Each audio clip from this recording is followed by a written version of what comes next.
ਦੋਸਤੋ ਅੱਜ ਅਸੀਂ ਜੋ ਕੁਝ ਪਿਛਲੇ ਕੁਝ ਦਿਨਾਂ ਤੋਂ ਬੀਜੇਪੀ ਦੀ ਕੇਂਦਰ ਸਰਕਾਰ ਵੱਲੋਂ ਪੰਜਾਬ ਤੇ ਪੰਜਾਬ ਦੇ ਨੌਜਵਾਨਾਂ ਦੇ ਨਾਲ ਜੋ ਦੁਰਵਿਵਹਾਰ ਤੇ ਪਰਚੇ ਤੇ ਫੜੋ ਫੜਾਈ ਮੁਕੱਦਮੇ ਜੋ ਕੁਝ ਹੋ ਰਿਹਾ ਵਾ, ਜੋ ਨਵਰੀਤ ਦਾ ਕਤਲੇਆਮ ਹੋਇਆ ਦਿੱਲੀ ਪੁਲਿਸ ਵੱਲੋਂ 26 ਤਾਰੀਖ ਦੀ ਟਰੈਕਟਰ ਪਰੇਡ ਦੇ ਦੌਰਾਨ, ਉਸ ਇਸ਼ੂ ਨੂੰ ਲੈ ਕੇ ਅੱਜ ਸਾਡੇ ਨਾਲ ਬਹੁਤ ਸਤਿਕਾਰਯੋਗ ਸਰਦਾਰ ਰਵੀ ਸਿੰਘ ਜੀ ਖਾਲਸਾ ਏਡ ਵਾਲੇ ਉਹ जुड़े हुए ने स्काइप इंटरव्यू ते। सरदार RS बैंस ਜਿਹੜੇ ਕਿ ਬਹੁਤ ਵੱਡੇ ਪ੍ਰਸਿੱਧ ਹਿਊਮਨ ਰਾਈਟਸ ਐਕਟਿਵਿਸਟ ਨੇ, ਲਾਇਰ ਨੇ। ਇਹਨਾਂ ਦੇ ਸਤਿਕਾਰਯੋਗ ਪਿਤਾ ਜੀ ਜਸਟਿਸ ਅਜੀਤ ਸਿੰਘ ਜੀ ਬੈਂਸ, ਉਹਨਾਂ ਨੇ ਬਹੁਤ ਸੇਵਾ ਕੀਤੀ ਪੰਜਾਬ ਦੀ, ਬਹੁਤ ਵੱਡੇ ਮੁਕੱਦਮੇ, ਬਹੁਤ ਕੁਝ ਉਹਨਾਂ ਨੇ ਹਿਊਮਨ ਰਾਈਟਸ ਵਿੱਚ ਉਹਨਾਂ ਨੇ ਵੀ ਕੰਮ ਕੀਤਾ। ਔਰ ਨਾਲ ਸਾਡੇ ਜੁੜੇ ਨੇ ਮਨਵਿੰਦਰ ਸਿੰਘ ਜੀ ਗਿਆਸਪੁਰਾ, ਜਿਨ੍ਹਾਂ ਨੇ ਕਿ ਹੋਂਦ ਚਿੱਲੜ ਦਾ ਜੋ ਸਿੱਖ ਕਤਲੇਆਮ ਹੋਇਆ 1984 ਦੇ ਵਿੱਚ, ਉਹਦਾ ਬਹੁਤ ਕੰਸਿਸਟੈਂਟਲੀ ਲੜਾਈ ਲੜੀ ਆ। ਅਸੀਂ ਚਾਰ ਜਾਣੇ ਅੱਜ ਸਕਾਈਪ ਤੋਂ ਜੁੜ ਕੇ ਅਸੀਂ ਇਹ ਚਾਹੁੰਦੇ ਸਿਰਫ ਕਿ ਜੋ ਕੁਝ ਪਿਛਲੇ 26 ਜਨਵਰੀ ਦੀ ਟਰੈਕਟਰ ਪਰੇਡ ਵਿੱਚ ਜੋ ਕੁਝ ਵਾਪਰਿਆ, ਉਹਦੇ ਤੋਂ ਬਾਅਦ ਜਿਸ ਢੰਗ ਦੇ ਨਾਲ ਇਲੈਕਟ੍ਰੋਨਿਕ ਮੀਡੀਆ ਨੇ, ਜਿਹਨੂੰ ਆਪਾਂ ਅਕਸਰ ਹੁਣ ਗੋਦੀ ਮੀਡੀਆ ਕਹਿ ਦਿੰਦੇ ਨੇ, ਉਹਨਾਂ ਨੇ ਕੀ ਨੈਰੇਟਿਵ ਸੈੱਟ ਕੀਤਾ, ਕਿਸ ਤਰ੍ਹਾਂ ਪੰਜਾਬ ਦੇ ਲੋਕਾਂ ਨੂੰ ਟਾਰਗੇਟ ਕਰਕੇ, ਖਾਸ ਤੌਰ ਤੇ ਸਿੱਖ ਨੌਜਵਾਨਾਂ ਨੂੰ ਟਾਰਗੇਟ ਕਰਕੇ ਇਹਨੂੰ ਇੱਕ ਖਾਲਿਸਤਾਨ ਦੇ ਨਾਲ ਜੋੜਨ ਦੀ ਕੋਸ਼ਿਸ਼ ਕੀਤੀ, ਐਂਟੀ ਨੈਸ਼ਨਲ ਐਲੀਮੈਂਟਸ ਕਿਹਾ ਗਿਆ, ਔਰ ਕਿਸਾਨ ਅੰਦੋਲਨ ਨੂੰ ਟੋਰਪੀਡੋ ਕਰਨ ਦੇ ਜਿਹੜੀਆਂ ਮਨਸੂਬੇ ਸੀਗੇ, ਉਸ ਵਿਸ਼ੇ ਦੇ ਉੱਤੇ ਆਪਾਂ ਚਰਚਾ ਕਰਨ ਲਈ ਇਕੱਤਰ ਹੋਏ ਆ। ਮੈਂ ਸਭ ਤੋਂ ਪਹਿਲਾਂ ਅਗਰ ਆਗਿਆ ਹੋਵੇ ਤਾਂ Ravi Singh ji please come ahead and ਥੋੜੀ ਜਿਹੀ ਗੱਲ ਆਪਾਂ ਸ਼ੁਰੂਆਤ ਕਰੀਏ ਜੀ ਇਸ ਗੱਲ ਦੇ ਉੱਤੇ। ਵਾਹਿਗੁਰੂ ਜੀ ਕਾ ਖਾਲਸਾ, ਵਾਹਿਗੁਰੂ ਜੀ ਕੀ ਫਤਿਹ। ਨਹੀਂ, ਇਹ ਡਿਬੇਟ ਬਹੁਤ ਜ਼ਰੂਰੀ ਆ, ਕਿਉਂਕਿ ਜਦੋਂ ਵੀ ਅਸੀਂ ਕੋਈ ਇਦਾਂ ਦੇ ਕੋਈ ਪ੍ਰੋਟੈਸਟ ਕਰਦੇ ਆ ਜਾਂ ਮੁਜ਼ਾਹਰੇ ਕਰਦੇ ਆ, ਇਹਦੇ ਵਿੱਚ ਜਿੱਦਾਂ ਤੁਸੀਂ ਇੱਕ ਵੈਸਟਰਨ ਇੱਕ ਫਰੇਜ਼ ਹੈਗਾ ਆ ਭਈ ਨੋਬਡੀ ਗੈਟਸ ਲੈਫਟ ਬਿਹਾਈਂਡ, ਇਹਦਾ ਮਤਲਬ ਕੋਈ ਪਿੱਛੇ ਨਹੀਂ ਰਹਿ ਸਕਦਾ, ਨਾ ਹੀ ਛੱਡਦੇ ਪਿੱਛੇ ਕਿਸੇ ਨੂੰ। ਤਾਂ ਜੇ ਸਾਡੇ ਨੌਜਵਾਨ ਇਸ ਵੇਲੇ ਕੁੜੀਆਂ ਮੁੰਡੇ ਜੇਲ੍ਹ 'ਚ ਫੜੇ ਗਏ ਆ ਕਿਉਂਕਿ ਉਹ ਉੱਥੇ ਕਿਸਾਨਾਂ ਦੇ ਜਿੱਦਾਂ ਅੰਦੋਲਨ ਤੇ ਗਏ ਆ ਤੇ ਪ੍ਰੋਟੈਸਟ ਤੇ ਗਏ ਆ, ਤੇ ਉਹਨਾਂ ਦਾ ਇਕੁਅਲੀ ਰੈਪਰੈਜ਼ੈਂਟੇਸ਼ਨ ਹੋਣਾ ਚਾਹੀਦਾ। ਇਹ ਨਹੀਂ ਹੋਣਾ ਚਾਹੀਦਾ ਭਈ ਇੱਕ ਨੂੰ ਪਿੱਛੇ ਕਰ ਜਾਓ, ਦੂਜੇ ਨੂੰ ਪਿੱਛੇ ਕਰਦਾ, ਦੂਜੇ ਨੂੰ ਫੇਵਰ ਕਰਨਾ। ਇਹ ਹੁਣ ਸਾਰਿਆਂ ਦਾ ਬਰਾਬਰ ਤੇ ਇਕੁਆਲਿਟੀ ਤੇ ਸਾਰਾ ਸੇਮ ਲੈਵਲ ਤੇ ਰੈਪਰੈਜ਼ੈਂਟੇਸ਼ਨ ਕਰਨਾ ਚਾਹੀਦਾ। ਤੇ ਇਹ ਜਿਹੜੀ ਰੈਪਰੈਜ਼ੈਂਟੇਸ਼ਨ ਹੈ ਮੈਟਰ ਆਫ ਅਰਜੈਂਸੀ ਹੋਣੀ ਚਾਹੀਦੀ ਆ। ਤੇ ਖੁਸ਼ੀ ਦੀ ਗੱਲ ਆ ਕਿਉਂਕਿ ਕਾਫੀ ਨੌਜਵਾਨ ਵਕੀਲ ਵੀ ਇੱਧਰ ਲੱਗੇ ਹੋ ਆ, ਬੈਰਸ ਵੀ ਲੱਗੇ ਹੋ ਆ, ਭਾਈ ਸਾਹਿਬ ਬੇਂਸ ਹੋਣੀ ਜਿੱਦਾਂ ਹੁਣ ਆਏ ਆ, ਤੇ ਕਾਫੀ ਜ਼ੋਰ ਪੈ ਰਿਹਾ। ਪਰ ਜਿਹੜੇ ਅਸੀਂ ਬਾਹਰ ਦੇਖਦੇ ਬੈਠੇ, ਮੈਨੂੰ ਹਾਲ ਤੱਕ ਸਮਝ ਆਉਂਦੀ ਪਈ ਜਿਹੜੇ ਪਈ ਸਾਡੇ ਜਿਹੜੇ ਪਈ ਆ ਮੋਸਟਲੀ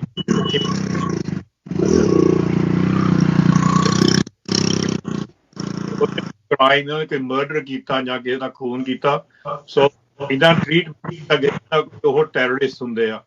ਤੇ ਸਾਡੀ ਕਿਸਮਤ ਮਾੜੀ ਆ, ਅਸੀਂ ਇੱਕਦਮ ਫਿਰ ਆਪਣੀ ਪਿੱਠ ਦਿਖਾ ਦਿੰਦੇ ਹਾਂ, ਨਹੀਂ ਇਹ ਸਾਡੇ ਨਾਲ ਹੀ ਸੀਗੇ, ਇਹ ਸਾਡਾ ਕੁਛ ਨਹੀਂ ਸੰਬੰਧ ਇਹਨਾਂ ਦਾ, ਇਹ ਆਪਾਂ ਹੀ ਗਏ ਸੀਗੇ, ਅਸੀਂ ਦੂਜੇ ਪਾਸੇ ਚੱਲੇ ਆ, ਸਾਡੇ ਕੋਲ ਜਿਹੜੇ ਉੱਥੇ ਗਏ ਆ ਅੰਦੋਲਨ ਤੇ, ਉਹ ਗਏ ਆ ਆਪਣੀ ਸ਼ਰਧਾ ਲਈ ਗਏ ਆ, ਕਿਸਾਨੀ ਪਿਆਰ ਲਈ ਗਏ ਆ, ਪੰਜਾਬੀਅਤ ਲਈ ਗਏ ਆ, ਇਨਸਾਨੀਅਤ ਲਈ ਗਏ ਆ। ਪਰ ਹੁਣ ਉੱਥੇ ਜਾ ਕੇ ਜਿਹੜਾ ਰੈਪਰੈਜ਼ੈਂਟੇਸ਼ਨ ਕਰਨੀ ਆ, ਸਾਨੂੰ ਸਾਰਿਆਂ ਨੂੰ ਬਰਾਬਰ ਤੇ ਇੱਕ ਆਵਾਜ਼ ਉਠਾਉਣੀ ਪੈਣੀ ਆ ਵੀ ਸਾਰਿਆਂ ਨੂੰ ਇਨਸਾਫ ਮਿਲਣਾ ਚਾਹੀਦਾ। ਸਾਰਿਆਂ ਦੇ ਜਿਹੜੇ ਪਰਚੇ ਲਾਏ ਉਹਨਾਂ ਨੇ ਬਿਲਕੁਲ 0 ਕਰਨੇ ਚਾਹੀਦੇ ਆ, ਕਿਉਂਕਿ ਇਹ ਪ੍ਰੋਟੈਸਟ ਤੇ ਗਏ ਸੀਗੇ। ਪਰ ਇੱਕ ਮਿਸ਼ਨ ਬਣ ਗਿਆ, ਹੁਣ ਇੱਕ ਇਸ਼ੂ ਬਣ ਗਿਆ ਵੀ ਇਹ ਇੱਧਰ ਧਿਆਨ ਦੇਈ ਜਾਓ, ਅੰਦੋਲਨ ਤੇ ਘੱਟ ਦੇਵੋ। ਇਹ ਗੌਰਮੈਂਟ ਦੀ ਸਾਰੀ ਸਕੀਮ ਆ, ਸਾਨੂੰ ਸੋਚਣਾ ਪੈਣਾ ਵੀ ਅਸੀਂ ਸਾਰੇ ਪਾਸੇ ਕਿੱਦਾਂ ਧਿਆਨ ਦੇਣਾ। ਪਰ ਲੀਡਰਸ਼ਿਪ ਦਾ ਗੱਲ ਕੀਤੀ, ਪੰਜਾਬ ਦੀ ਲੀਡਰਸ਼ਿਪ ਆ ਜਾਂ ਇੰਡੀਅਨ ਪੋਲੀਟੀਕਲ ਲੀਡਰਸ਼ਿਪ ਆ, ਇੱਕ ਮੋਰਲ ਡਿਊਟੀ ਆ ਇਹਨਾਂ ਦੀ ਅੰਡਰ ਡੈਮੋਕ੍ਰੈਟਿਕ ਸਿਸਟਮ ਦੇ ਵਿੱਚ।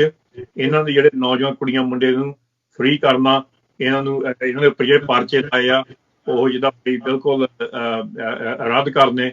ਸੋ ਇਹਦੇ ਵਿੱਚ ਅਸੀਂ ਸਾਰੀ ਅਪੀਲ ਕਰਦੇ ਹਾਂ, ਕੋਈ ਧੜੇਬੰਦੀ ਨਾ ਰੱਖੋ, ਕੋਈ ਪੋਲੀਟੀਕਲ ਪਾਰਟੀ ਵਾਈਜ਼ ਨਾ ਰੱਖੋ, ਇਹਦੇ ਵਿੱਚ ਇੱਕ ਇਨਸਾਫ ਤੇ ਇਨਸਾਨੀਅਤ ਦਾ ਏਮ ਰੱਖੋ। ਮੈਂ ਰਵੀ ਸਿੰਘ ਜੀ ਤੁਹਾਡੀ ਸਾਰੀਆਂ ਗੱਲਾਂ ਦੀ ਤਾਇਦ ਕਰਦਾ ਵਾਂ, ਔਰ ਮੈਂ ਸਮਝਦਾ ਕਿ ਇਹ ਸਾਰੇ ਆਪਣੇ ਹੀ ਬੱਚੇ ਨੇ, ਚਾਹੇ ਉਹ ਨੋਦੀਪ ਕੌਰ ਆ, ਚਾਹੇ ਉਹ ਦੀਪ ਸਿੱਧੂ ਆ, ਚਾਹੇ ਉਹ ਲੱਖਾ ਸਿਧਾਣਾ, ਚਾਹੇ ਜਿਹੜੇ ਲੋਕਾਂ ਦੇ ਉੱਤੇ FIRs ਦਰਜ ਹੋਏ, ਚਾਹੇ ਬਹੁਤ ਵੱਡੀ ਤਾਦਾਦ ਵਿੱਚ ਨੋਟਿਸਿਸ ਪੰਜਾਬ ਦੇ ਵਿੱਚ ਆ ਰਹੇ ਨੇ। ਔਰ ਆਪਾਂ ਸਭ ਨੂੰ ਰਲ ਮਿਲ ਕੇ ਇਹਨਾਂ ਨੂੰ ਡਿਫੈਂਡ ਕਰਨਾ ਚਾਹੀਦਾ ਵਾ, ਔਰ ਇਹਨਾਂ ਦੀ ਜਿੰਨੀ ਹੋ ਸਕੇ ਇਮਦਾਦ ਕਰਨੀ ਚਾਹੀਦੀ ਹੈ। ਔਰ ਸਭ ਨੂੰ ਇਕਮੁੱਠ ਹੋ ਕੇ ਪੰਜਾਬ ਦੀਆਂ ਪੋਲੀਟੀਕਲ ਪਾਰਟੀਆਂ ਨੂੰ ਵੀ, ਬਜਾਏ ਕਿ ਮੋਦੀ ਦਾ ਜਿਹੜਾ ਗੋਦੀ ਮੀਡੀਆ ਦਾ ਨੈਰੇਟਿਵ ਸੈੱਟ ਕੀਤਾ, ਉਹਦੇ ਟਰੈਪ ਵਿੱਚ ਆਣ ਕੇ ਆਪਣੇ ਲੋਕਾਂ ਨੂੰ ਕੰਡੈਮ ਕਰਨਾ, ਉਹ ਲੋੜ ਅੱਜ ਇਹਨਾਂ ਦੀ ਡਿਫੈਂਸ ਦੀ। ਤਾਂ ਮੈਂ ਬੇਨਤੀ ਕਰੂੰਗਾ ਸਰਦਾਰ ਰਾਜਵਿੰਦਰ ਸਿੰਘ ਜੀ ਬੈਂਸ ਕਿ ਉਹ ਵੀ ਥੋੜਾ ਜਿਹਾ ਜੋ ਇਹਨਾਂ ਦੇ ਕੋਲ ਇਨਫੋਰਮੇਸ਼ਨ ਹੈ ਉਹ ਜ਼ਰੂਰ ਜਨਤਕ ਕਰਨ ਕਿ ਕਿੰਨੇ ਕੁ ਪਰਚੇ ਹੋ ਚੁੱਕੇ ਨੇ, ਕਿੰਨੇ ਕੁ ਲੋਕ ਨੇ, ਕਿੰਨੇ ਕੁ ਮਿਸਿੰਗ ਨੇ ਦਿੱਲੀ ਦੇ 26 ਤਰੀਕ ਦੇ ਵਾਕਿਆਤ ਤੋਂ ਬਾਅਦ ਜੀ। ਐਕਚੁਅਲੀ ਇੱਕ ਤਾਂ ਦੇਖੋ ਬੜੀਆਂ ਟਰੈਕਟਰਸ ਐਂਡ ਕਾਰਸ ਡੈਮੇਜ ਹੋਈਆਂ, ਉਹਨਾਂ ਸਭ ਦਾ ਸਾਨੂੰ ਖਿਆਲ ਰੱਖਣਾ ਚਾਹੀਦਾ ਕਿਉਂਕਿ ਇਹ ਪ੍ਰੋਮਿਸ ਲੈ ਕੇ ਗਏ ਸੀ, ਜਿਹੜਾ ਬੱਚਾ ਲੈ ਕੇ ਗਿਆ ਸੀ ਆਪਣਾ ਟਰੈਕਟਰ ਕਿ ਬਾਈ ਚਾਂਸ ਪ੍ਰੋਟੈਸਟ ਜੋ ਡੈਮੇਜ ਹੋ ਜਾਂਦਾ ਤਾਂ ਕਮਿਊਨਿਟੀ ਨੂੰ ਕਿਸੇ ਤਰੀਕੇ ਨਾਲ ਉਹ ਹਰਜਾਨਾ ਭਰਨਾ ਚਾਹੀਦਾ। ਸੋ ਆਪਾਂ ਨੂੰ ਇਨਵਾਈਟ ਕਰਨਾ ਚਾਹੀਦਾ ਹੈ ਕਿ ਕੋਈ ਸੈਂਟਰਲ ਫੰਡ ਕ੍ਰੀਏਟ ਕਰਕੇ ਕਿ ਜਿੰਨਾ ਵੀ ਪ੍ਰੋਪਰਟੀ ਡੈਮੇਜ ਹੋਈ ਹੈ, ਬੇਸਿਕਲੀ ਟਰੈਕਟਰਸ ਹੀ ਡੈਮੇਜ ਹੋਏ ਨੇ, ਨਾਲ ਉਹਨਾਂ ਦਾ ਇਕਵਿਪਮੈਂਟ ਡੈਮੇਜ ਹੋਇਆ, ਕਾਰਾਂ ਜਾਂ ਮੋਟਰਸਾਈਕਲ ਵੀ ਡੈਮੇਜ ਹੋਏ ਹੋਣਗੇ, ਉਹ ਵੀ ਆਪਾਂ ਨੂੰ ਇਨਵਾਈਟ ਕਰਨਾ ਚਾਹੀਦਾ ਕਿ ਇੱਕ ਡਾਟਾ ਬਣ ਜਾਏ ਕਿ ਜਿਹੜੇ ਪਰਿਵਾਰ ਨੇ ਲੂਜ਼ ਕੀਤਾ, ਕਿਉਂਕਿ ਦੇਖੋ ਬਾਹਲੇ ਛੋਟੇ ਕਿਸਾਨ ਹੈ, ਟਰੈਕਟਰ ਦਾ ਲਾਸ ਬੜਾ ਵੱਡਾ ਲਾਸ ਹੁੰਦਾ ਹੈਗਾ। ਸੋ ਹਰ ਹਾਲਤ ਵਿੱਚ ਆਪਾਂ ਨੂੰ ਲਾਸ ਪੂਰਾ ਕਰਨਾ ਚਾਹੀਦਾ ਹੈ। ਦੂਸਰਾ ਜਿਹੜਾ ਲਾਸ ਹੈਗਾ ਮਿਸਿੰਗ ਪਰਸਨਸ ਦਾ, ਹਾਲੇ ਤੱਕ ਇੱਕ ਵਾਰੀ ਆਪਾਂ ਨੂੰ ਫਿਰ ਅਪੀਲ ਕਰਨੀ ਚਾਹੀਦੀ ਹੈ ਕਿ ਇੱਕ ਸੈਂਟਰਲਾਈਜ਼ ਜਗ੍ਹਾ ਤੇ ਜਿੰਨੇ ਵੀ ਬੱਚੇ, ਕਿਉਂਕਿ ਹੁਣ ਕਾਫੀ ਘੱਟ ਟੈਲੀਫੋਨ ਆਉਂਦੇ, ਇਹਦਾ ਮਤਲਬ ਮੋਸਟਲੀ ਬੰਦਿਆਂ ਨੂੰ ਪਤਾ ਚੱਲ ਚੁੱਕਾ ਉਹਨਾਂ ਦੇ ਬੱਚਿਆਂ ਬਾਰੇ। ਪਹਿਲਾਂ ਸਰਟਨਲੀ ਇੱਕ ਦੋ ਦਿਨ ਵਿੱਚ ਬਹੁਤ ਫੋਨ ਆਏ ਸੀ, ਮਗਰ ਉਸ ਤੋਂ ਬਾਅਦ ਕਾਫੀ ਘੱਟ ਹੋ ਗਏ। ਮੈਨੂੰ ਲੱਗਦਾ ਕਿ ਜ਼ਿਆਦਾ ਮਿਸਿੰਗ ਪਰਸਨ ਨਹੀਂ ਹੋਣਗੇ, ਮੇਬੀ 10 ਹੋਣਗੇ, 15 ਹੋਣਗੇ, ਉਸ ਤੋਂ ਜ਼ਿਆਦਾ ਨਹੀਂ ਹੈਗੇ। ਮੋਸਟਲੀ ਪਰਿਵਾਰਾਂ ਨੂੰ ਪਤਾ ਲੱਗ ਗਿਆ ਤਾਂ ਉਹਨਾਂ ਨੇ ਉਹ ਇਨਕੁਆਇਰੀਆਂ ਕਰਨੀਆਂ ਬੰਦ ਕਰਤੀਆਂ। ਮਗਰ ਜਿੰਨੇ ਵੀ ਜੇਲ੍ਹ ਵਿੱਚ ਹੈਗੇ ਹੈ ਜਾਂ ਜਿਨ੍ਹਾਂ ਦੇ ਕੇਸ ਪਿਆ ਹੈ, ਉਹ ਵੀ ਇੱਕ ਸੈਂਟਰਲ ਜ਼ਿੰਮੇਵਾਰੀ ਦੇ ਹਿਸਾਬ ਨਾਲ, ਕਿਉਂਕਿ ਜਿਹੜੇ ਇੱਕ ਸੀਰੀਅਸ ਕੇਸ ਹੈ ਉੱਥੇ ਕਾਊਂਟਰ FIR ਕਾਊਂਟਰ ਕੰਪਲੇਂਟ ਕਰਨਾ ਬਹੁਤ ਜ਼ਰੂਰੀ ਹੈ। ਜਿੱਦਾਂ ਹੁਣ ਰਣਜੀਤ ਸਿੰਘ ਨੂੰ ਕਿੰਨਾ ਵੀਡੀਓ ਐਵੀਡੈਂਸ ਐਗਜ਼ਿਸਟ ਕਰਦਾ ਕਿ ਉਹਨੂੰ ਮਾਰਿਆ ਗਿਆ ਰਾਤ ਦਿਨ ਉਹਨੇ ਕਿਸੇ ਤੇ ਅਟੈਕ ਕੀਤਾ। ਸਿਮਿਲਰਲੀ ਨਵਦੀਪ ਕੌਰ ਤੇ ਹਾਲਾਂਕਿ ਪਹਿਲਾਂ ਮਰਚਿਆ, ਉਹਦੇ ਵਿੱਚ ਵੀ ਬਹੁਤ ਜ਼ਰੂਰੀ ਹੈ ਕਿ ਉਹਨੂੰ ਜੋ ਜੇਲ੍ਹ ਵਿੱਚ ਹੋਇਆ ਉਹ ਕਾਊਂਟਰ FIR ਰਜਿਸਟਰ ਕਰਾਉਣ ਦੀ ਆਪਾਂ ਕੋਸ਼ਿਸ਼ ਕਰੀਏ ਜਾਂ ਕਾਊਂਟਰ ਕੰਪਲੇਂਟ ਕਰੀਏ। ਸਿਮਿਲਰਲੀ ਨਵਰੀਤ ਦੇ ਤਾਂ ਸਭ ਕਾਫੀ ਕਲੀਅਰ ਹੈ, ਉਸ ਫੈਮਿਲੀ ਦੇ ਥੋੜਾ ਸ਼ਿਕਵਾ ਵੀ ਹੈ ਕਿ ਕਮਿਊਨਿਟੀ ਨੇ ਇਮੀਡੀਏਟਲੀ ਰਿਸਪੌਂਡ ਨਹੀਂ ਕੀਤਾ। ਉਸ ਕੇਸ ਵਿੱਚ ਵੀ ਕਾਊਂਟਰ ਕੰਪਲੇਂਟ ਕਰਨਾ ਬਹੁਤ ਜ਼ਰੂਰੀ ਹੈ ਨਾ, ਕਿਉਂਕਿ ਇਫ ਯੂ ਰਿਮੈਂਬਰ ਕਿ 84 ਵਿੱਚ ਸਭ ਤੋਂ ਵੱਡੀ ਗਲਤੀ ਕੀ ਹੋਈ ਸੀ ਕਿ ਅਸੀਂ ਸਰਕਾਰੀ ਕਮੇਟੀਆਂ ਤੇ ਯਕੀਨ ਕਰਦੇ ਰਹੇ, ਕਮਿਸ਼ਨਰ ਤੇ ਯਕੀਨ ਕਰਦੇ, ਆਪਣਾ ਬਹੁਤ ਰਿਸੋਰਸ ਅਸੀਂ ਖਰਾਬ ਕੀਤਾ। ਹੁਣ ਆਪਾਂ ਨੂੰ ਆਪਣੇ ਹਿਸਾਬ ਨਾਲ ਇਮੀਡੀਏਟਲੀ ਐਵੀਡੈਂਸ ਇਕੱਠਾ ਕਰਕੇ ਇੱਕ ਲਾਇਰ ਦੀ ਡਿਊਟੀ ਕਰਕੇ ਔਰ ਲੋਕਾਂ ਨੂੰ ਪ੍ਰੋਸੀਕਿਊਟ ਕਰਨਾ ਸ਼ੁਰੂ ਕਰਨਾ ਚਾਹੀਦਾ। ਇਹ ਚੀਜ਼ ਥੋੜੀ 2002 ਦੇ ਵਿੱਚ ਗੁਜਰਾਤ ਰਾਜ ਵਿੱਚ ਆਪਾਂ ਜਿਹੜੀਆਂ ਬੜੀਆਂ ਸਜ਼ਾਵਾਂ ਹੋਈਆਂ ਉਹ ਇਸੇ ਲਈ ਕਰਕੇ ਹੋਈਆਂ ਕਿ ਲੋਕਾਂ ਨੇ on his own criminal complaints ਪਾਤੀਆਂ ਸੀ। ਸੋ ਹੁਣ ਆਪਾਂ ਪੁਲਿਸ ਤੇ ਤਾਂ ਰਿਲਾਈ ਕਰ ਨਹੀਂ ਸਕਦੇ, ਇਟ ਇਜ਼ ਆਲਮੋਸਟ ਸਰਟਨ। ਇਸ ਕਰਕੇ ਆਪਾਂ ਨੂੰ ਸਾਰਾ ਐਵੀਡੈਂਸ ਆਪ ਹੀ ਇਕੱਠਾ ਕਰਕੇ ਸਾਰੇ ਗਵਾਹ ਹੁਣੇ ਕਿਉਂਕਿ ਹੁਣ ਗਵਾਹ ਮਿਲ ਸਕਦੇ ਨੇ, ਬਾਅਦ ਕੋਈ ਬੰਦਾ ਲੱਭਦਾ ਨਹੀਂ ਹੈ, ਕੋਈ ਇਸ਼ੂ ਨਹੀਂ ਹੈ। ਸੋ ਹਰ ਇੱਕ ਕੇਸ ਨੂੰ ਸਪੈਸੀਫਿਕ ਬੰਦੇ ਦੀ ਡਿਊਟੀ ਲਾ ਕੇ ਸਾਰਾ ਐਵੀਡੈਂਸ ਇਕੱਠਾ ਕਰਕੇ ਫਾਰਮਲ ਕੰਪਲੇਂਟ ਲੌਂਚ ਕਰ ਦਈਏ। ਅਸੀਂ ਹੁਣ ਫਾਰਮਲ ਕੰਪਲੇਂਟ ਹੀ ਲੌਂਚ ਕਰਾਂਗੇ ਕਿਉਂਕਿ ਇੱਕ ਫਾਰਮਲ ਕੰਪਲੇਂਟ ਵਿੱਚ ਇੱਕ ਕੰਪਲੇਨੈਂਟ ਚਾਹੀਦਾ ਹੁੰਦਾ, ਕੋਈ ਪਰਿਵਾਰ ਦਾ ਬੰਦਾ ਸਰਟਨਲੀ ਅੱਗੇ ਆ ਜਾਏਗਾ। ਜਿਹੜੇ ਜਿੰਦੇ ਆ ਉਹ ਤਾਂ ਆਪ ਹੀ ਕੰਪਲੇਨੈਂਟ ਬਣ ਜਾਣਗੇ ਤੇ ਜਿਹੜੇ ਰਹਿ ਗਏ ਆ ਉਹਨਾਂ ਦੇ ਪਰਿਵਾਰ ਦਾ ਕੋਈ ਨਾ ਕੋਈ ਬੰਦਾ ਕਰਕੇ ਇਮੀਡੀਏਟਲੀ ਆਪਾਂ ਸਿਸਟਮੈਟਿਕਲੀ ਕੰਪਲੇਂਟਾਂ ਸ਼ੁਰੂ ਕਰੀਏ, ਕਿਉਂਕਿ ਇੱਕ ਮਟੀਰੀਅਲ ਕੰਪਨਸੇਸ਼ਨ। ਦੂਸਰਾ ਜਿਹੜੇ ਕੇਸਾਂ ਬਾਰੇ ਜਿਹੜੇ ਸੀਰੀਅਸ ਕੇਸ ਹੈ, ਜਿਹੜੇ ਚਲੋ ਮਾਈਨਰ ਕੇਸ ਹੈ ਉਹ ਤਾਂ ਮੋਸਟਲੀ ਕੋਈ ਬਾਹਲਾ ਵਰੀ ਕਰਨ ਦੀ ਲੋੜ ਨਹੀਂ ਹੈ, ਕਿਉਂਕਿ ਜਿਹੜੀਆਂ ਧਾਰਾਵਾਂ ਲੱਗੀਆਂ ਹੋਈਆਂ ਉਹ ਸੀਰੀਅਸ ਨਹੀਂ ਹੈ। ਇਹਨਾਂ ਨੇ ਹਲੇ UAP ਦੀ ਵੀ ਧਾਰਾ ਕਿਸੇ ਕੇਸ ਵਿੱਚ ਲਾਈ ਨਹੀਂ ਤੇ ਮੋਸਟਲੀ ਉਹ ਹੈਗੀਆਂ ਅਬਸਟਰਕਸ਼ਨ ਟੂ 1 ਮਹੀਨਾ 2 ਮਹੀਨਾ 3 ਮਹੀਨਾ। ਉਹ ਤਾਂ ਜੇ ਅਸੀਂ ਐਜ਼ ਅ ਸਟ੍ਰੈਟਜੀ ਬਣਾ ਕੇ ਉਹਨਾਂ ਨੂੰ ਮੰਨ ਵੀ ਲਈਏ ਤਾਂ ਪ੍ਰੋਬਬਲੀ ਸਜ਼ਾ ਹੋਏਗੀ। ਸੋ ਬਾਹਲੇ ਕੇਸ ਤਾਂ ਇਸ ਨੇਚਰ ਦੇ ਹੈ।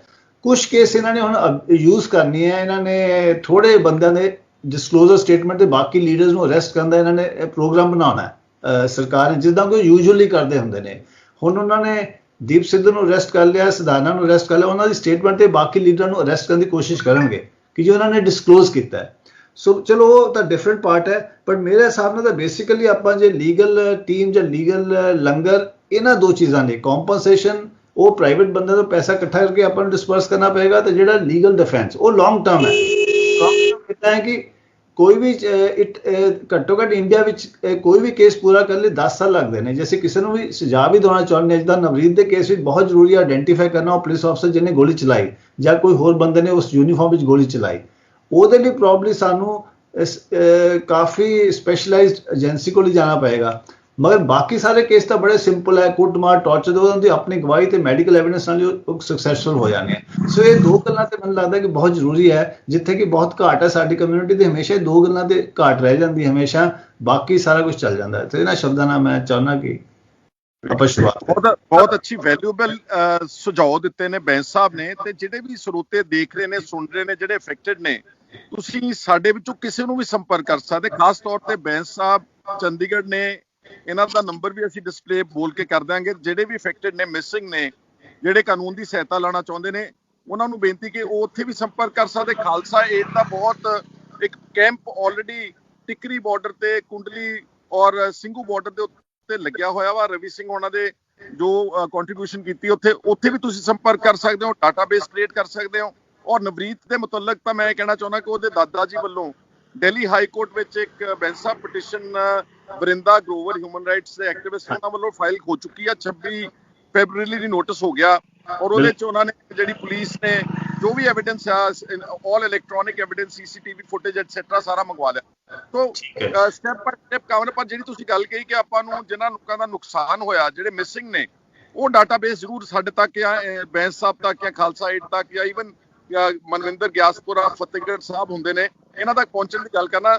ਥੋੜੀ ਜਿਹੀ ਗੱਲ ਆਪਾਂ ਮਨਵਿੰਦਰ ਗਿਆਸਪੁਰਾ ਸਾਹਿਬ ਦੀ ਵੀ ਗੱਲ ਸੁਣੀਏ ਇਸ ਮੁੱਦੇ ਦੇ ਉੱਤੇ। ਹਾਂਜੀ, ਵਾਹਿਗੁਰੂ ਜੀ ਕਾ ਖਾਲਸਾ, ਵਾਹਿਗੁਰੂ ਜੀ ਕੀ ਫਤਿਹ।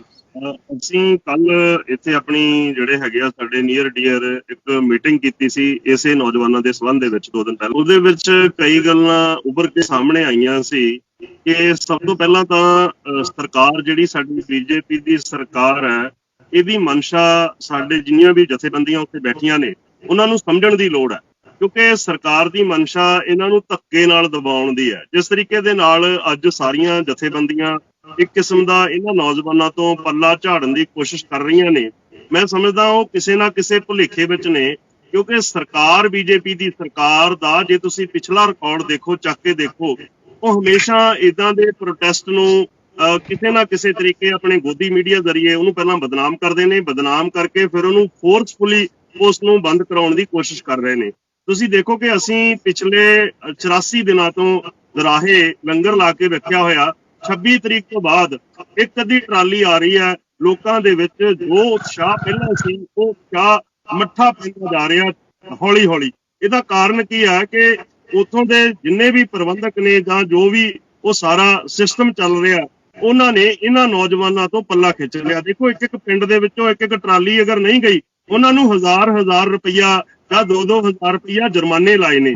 ਫਿਰ ਜਿਹੜੇ ਤੁਸੀਂ ਜੁਰਮਾਨੇ ਜੇ ਅੱਜ ਕਿਸੇ ਮੁਸੀਬਤ ਦੇ ਵਿੱਚ ਫਸ ਗਏ ਨੇ ਤੇ ਉਹਨਾਂ ਤੋਂ ਤੁਸੀਂ ਪੱਲਾ ਨਹੀਂ ਛਡਾ ਸਕਦੇ। ਪਹਿਲੀ ਗੱਲ ਇਹ ਹੈ ਕਿ ਜਿਹੜੀਆਂ ਕਿਸਾਨ ਜਥੇਬੰਦੀਆਂ, ਉਹਨਾਂ ਨਾਲ ਆਪਾਂ ਨੂੰ ਗੱਲ ਕਰਨੀ ਪਏਗੀ ਕਿ ਉਹਨਾਂ ਨੂੰ ਵੀ ਇਸ ਦੀ ਇੱਕ ਵੱਡੇ ਪੱਧਰ ਦੇ ਉੱਤੇ ਆਵਾਜ਼ ਚੱਕਣੀ ਪਏਗੀ।